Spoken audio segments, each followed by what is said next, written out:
안녕하세요. 반갑습니다. 밴쿠버 유대교회의 정성일 목사입니다. 오늘도 즐겁고 재밌는 하이델베르그 시간입니다.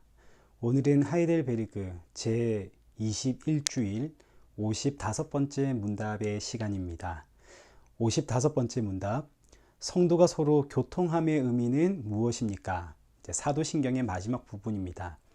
거룩한 공회와 성도가 서로 교통하는 것과 거룩한 공회는 우리가 지난 시간에 살펴보았고, 오늘은 성도가 서로 교통한다는 것은 어떤 의미입니까? 여기에 대해서 우리 함께 살펴보도록 하겠습니다.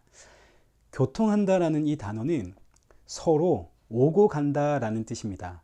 서로 교통한다, 서로 오고 간다. 사도신경에서는 서로 깊은 관계를 맺어 깊이 사귄다 라는 뜻으로 쓰였습니다. 그러니까 성도가 서로 교통한다라는 의미는 성도가 서로 관계를 맺고 깊이 사귄다, 깊이 교제한다, 이런 의미가 되겠습니다. 자, 여기서 우리가 두 가지를 생각해 볼 수 있겠죠. 첫째는 성도는 서로 어떤 관계를 맺었는가, 그리고 두 번째는 성도가 깊이 사귄다, 교제한다라는 이 의미는 어떤 의미인가. 이 두 가지의 개념은 전부 당연히 성경에서 나왔겠죠. 성경에서 나왔는데 대표적인 성경이 이제 고린도전서 12장입니다. 우리 13절 한번 보십시오. 우리가 다 유대인이나 헬라인이나 종이나 자유인이나 다 한 성령으로 세례를 받아 한 몸이 되었고 또 다 한 성령을 마시게 하셨느니라. 유대인이나 헬라인이나 종이나 자유인이나 성도는 전부 한 성령으로 한 몸이 되었습니다. 성령은 아들의 영이고 예수 그리스도의 영 아닙니까? 모든 성도는 다 똑같은 영을 받았습니다. 성령, 아들의 영, 예수의 영, 그 영이 임하여 성도는 이제 하나님의 자녀가 되었습니다. 그래서 이 땅의 모든 성도는 서로를 볼 때 형제여 자매여 라고 부르게 되는 거죠. 같은 하나님을 아버지로 둔 한 가족이 되었다는 뜻입니다. 내 안에도 예수의 영이, 너 안에도 예수의 영이, 그 아들의 영이 우리 안에 있기에 우리는 한 하나님을 아버지라 부르는 한 가족, 한 형제, 한 자매가 되었습니다. 자, 이것을 성경은 13절에서 한 몸이라고 표현을 합니다. 예수 그리스도 안에서 한 몸이 된 한 가족. 이렇게 예수 그리스도 안에서 한 몸, 한 가족이 된 성도의 모임을 교회라고 하죠. 교회가 예수 그리스도의 몸이 되는 겁니다. 골로새서 1장 18절 말씀을 보십시오. 그는 몸인 교회의 머리시라. 자, 분명하게 등장을 하죠. 고린도전서 12장 13절에서는 우리는 한 성령으로 세례를 받아 한 몸이 되었습니다. 근데 이 몸이 골로새서에서는 교회다라고 표현을 하죠. 그리고 교회의 머리는 예수님이 되십니다. 그러니까 이제 성도가 서로 교통한다는 의미는 첫째, 성도가 서로 관계를 맺게 된 것인데 이 관계는 예수 그리스도 안에서 한 가족이 되었다라는 뜻입니다. 한 가족이 되었고 한 몸이 되었고 한 교회가 되었습니다. 자, 그러니 여러분, 우리가 어떤 교회를 지금 다니느냐, 이게 중요한 것이 아닙니다. 우리 교회를 다녀야만 우리 가족이고 한 형제고 한 자매야, 절대 그런 거 아니죠. 예수 그리스도를 나의 구주로 믿는 이 땅의 모든 성도는 전부 한 몸이고 한 가족이고 한 형제고 자매입니다. 자, 이제 두 번째, 그럼 이제 깊이 사귀어 교제한다, 이건 또 어떤 의미인가? 에베소서 2장 20절 이하의 말씀 보겠습니다. 그리스도 예수 안에서 친히 모퉁이 돌이 되셨느니라. 그의 안에서 건물마다 서로 연결하여 주 안에서 성전이 되어가고 너희도 성령 안에서 하나님이 거하실 처소가 되기 위하여 그리스도 예수 안에서 함께 지어져 가느니라. 예수님은 교회의 모퉁이 돌입니다. 이 당시의 건축은 큰 기둥을 먼저 세워두고 이 기둥을 중심으로 양옆으로 벽을 만들어 갔습니다. 이때 이 중심이 되는 기둥을 모퉁이 돌이라고 합니다. 그러니까 이 모퉁이 돌이 무너지면 집 전체가 무너지겠죠. 그러나 예수님은 무너지지 않는 모퉁이 돌이고 그 모퉁이 돌이신 예수님을 중심으로 만들어져 가는 집, 성도는 예수님의 몸으로 이렇게 지어져 갑니다. 이렇게 지어져 가는 것을 깊이 사귀어 교제한다라고 표현을 하는 겁니다. 예수님을 중심으로 옆으로 함께 모여서 한 몸을 만들어가는, 이것이 바로 깊이 사귀어 교제한다.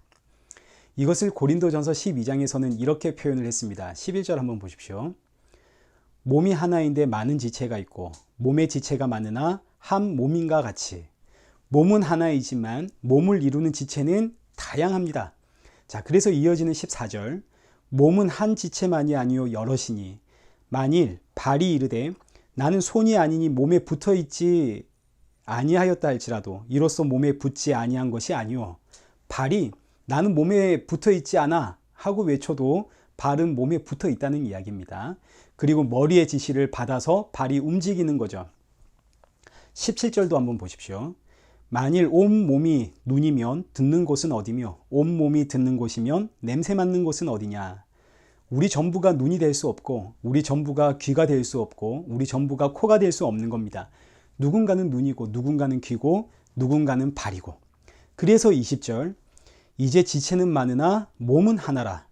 눈이 손더러 내가 너를 쓸데없다 하거나 또한 머리가 발더러 내가 너를 쓸데없다 하지 못하리라. 이해가 되시죠? 우리 몸에는 쓸데없는 부분이 단 하나도 없습니다. 새끼 발가락에 발톱 하나만 빠져도 우리는 중심을 잡지 못하고 제대로 걸어가지를 못하는 인생입니다. 아무리 눈에 작아 보여도 아무리 보잘것없어 보여도 우리는 예수님의 몸입니다. 몸에 붙어 있는 것은 그게 아무리 작은 것이라 하더라도 그거 하나 고장나면 온몸이 아픕니다.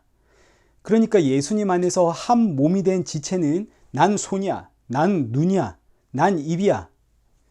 잘난 척할 수 없고, 아, 왜 나는 하필 냄새나는 발일까? 나는 거기서도 가장 작은 발가락인가? 이럴 수가 없다는 거죠. 믿음이 크냐 작으냐 이런 이야기 할 수 없고, 성도는 난 잘났다, 넌 못났다 이렇게 말할 수도 없다는 이야기입니다. 한 몸을 이루고 있는 것은 손이나 발가락이나 똑같은 겁니다. 똑같이 귀합니다. 그래서 26절 보십시오. 만일 한 지체가 고통을 받으면 모든 지체가 함께 고통을 받고 한 지체가 영광을 받으면 모든 지체가 함께 즐거워하느니라. 팔이 부러졌습니다. 온몸이 아픈 겁니다. 팔이 부러졌는데 다리가 나는 안 부러졌는데 넌 왜 부러졌니? 그러니까 내가 그렇게 신앙생활 하지 말랬지. 혀를 차고 비웃고 이럴 수가 없다 이거죠. 팔이 아프면 온몸이 아픈 겁니다. 뿐만 아니라 팔이 아프면 이 부러진 팔을 기부스해서 목에다 가져다 걸죠. 그럼 목은 안 그래도 무거운 이 머리를 받치고 있는데 너까지 나를 힘들게 하니? 이렇게 짜증내는 것이 아니라 기꺼이 팔을 목에다가 가져다 걸게 합니다. 왜요? 한 몸이거든요. 팔의 아픔을 온 몸이 함께 짊어져 가는 거죠. 이것을 바로 성도의 교통이라고 하는 겁니다. 깊이 사귀어 교제한다. 예수 그리스도의 한 몸이 되어서 이제는 그 아픔도 함께 짊어지고 이제는 그 기쁨도 함께 기뻐하는 그리스도 예수 안에서 한 가족으로 관계를 맺어 깊이 교제한다. 바로 이 이야기입니다. 자, 그런데 여러분, 이때 정말 중요한 것은 성도의 교통이라고 하는 것은 물질적인 부분을 분명히 요구하고 있습니다. 우리 교회는 크고 사람도 많고 재정도 튼튼한데 옆에 있는 교회는 작고 연약하다. 그럼 이제 마땅히 이 연약한 교회를 도와야 되는 겁니다. 이때 교회가 도울 것을 요구하지 마시고 마음의 감동이 있는 내가 가서 돕는 겁니다. 그 교회의 어려운 재정에 내가 한 손 보태는 거죠. 이건 지극히 당연한 일입니다. 우리는 한 가족이고 한 몸이기 때문입니다. 이것뿐만 아니라 내 주변에 힘들어하는 성도가 있다면 내가 할 수 있는 선에선 찾아가 위로하고 돌봐야 됩니다. 마땅한 일입니다. 그러나 이런 육적인 부분들은 사실 성도의 교통에 있어서 정말 지극히 작고 작은 부분입니다. 육적인 것으로 우리가 성도를 챙기고 보호하고 돕고 하는 것은 정말 너무너무 작은 부분입니다. 진짜 성도의 교제는 어디에 있는가? 여기에 있습니다. 예수 그리스도를 전하는 것. 우리 교회는 크고 사람도 많고 재정도 튼튼해. 그런데 그 교회 안에 예수 그리스도가 없으면 그 교회는 병든 교회가 되는 겁니다. 그래서 진짜 성도의 교통은 교회가 병들기 전에 미리미리 예방주사를 맞듯 교회가 병들기 전에 미리미리 만날 때마다 예수 그리스도를 전하는 겁니다. 예수 그리스도 안에서 우리가 한 가족으로 관계를 맺었고 이제는 예수 그리스도 안에서 깊은 교제, 사귐을 가져야 되는 거죠. 그러니 함께 모이면 예수님을 묵상하고 예수 그리스도의 사랑과 그 십자가의 은혜를 나누고 감사하고 평안을 누리는 바로 이것이 성도의 교통입니다. 그래서 여러분, 성도의 교통은 교회의 복입니다. 지금 내 주변에 나를 살리신 그 예수 그리스도, 그 십자가의 은혜를 함께 나눌 수 있는 형제 자매가 있다면 세상 이것보다 더 큰 복은 없습니다. 왜냐하면 생각보다 예수님을 함께 나눌 형제 자매가 드뭅니다. 그래서 성도의 교통은 교통하다, 오고 가다. 이때 오는 자를 기다리지 마십시오. 오는 자를 기다리려고 하면 오지를 않습니다. 그래서 성도의 교통은 내가 예수 그리스도의 복음을 들고 가는 것에서부터 시작이 됩니다. 성도의 교통이란 예수 그리스도의 복음을 들고 내가 먼저 가는 겁니다. 가는 자가 복됩니다. 가다 보면, 가면서 복음을 증거하다 보면 오는 자를 만나게 되는 거죠. 복음에 반응하는 자들. 이때 성도의 참된 교통이 시작이 됩니다. 내 주변에 예수 믿는 형제 자매가 없다. 여러분 그런 말 하지 마시고 일단 복음 들고 가십시오. 예수님을 전하십시오. 우리 교회는 예수님이 없다. 그러지 마시고 예수님을 들고 내가 교회로 가는 겁니다. 그러면 거기서 반응하여 오는 자를 만납니다. 이것이 바로 성도의 참된 진정한 교통입니다. 복음 들고 가는 거죠. 그래서 성도의 교통이란 내가 복음 들고 가는 겁니다. 십자가의 증인. 자, 우리 이렇게 오늘은 성도의 교통에 대해서 살펴봤습니다. 자, 다음 시간에는 제56문 죄를 사하여 주심이란 무엇인가, 여기에 대해서 우리가 너무 잘 아는 내용이겠죠. 우리 여기에 대해서 간략히 살펴보겠습니다.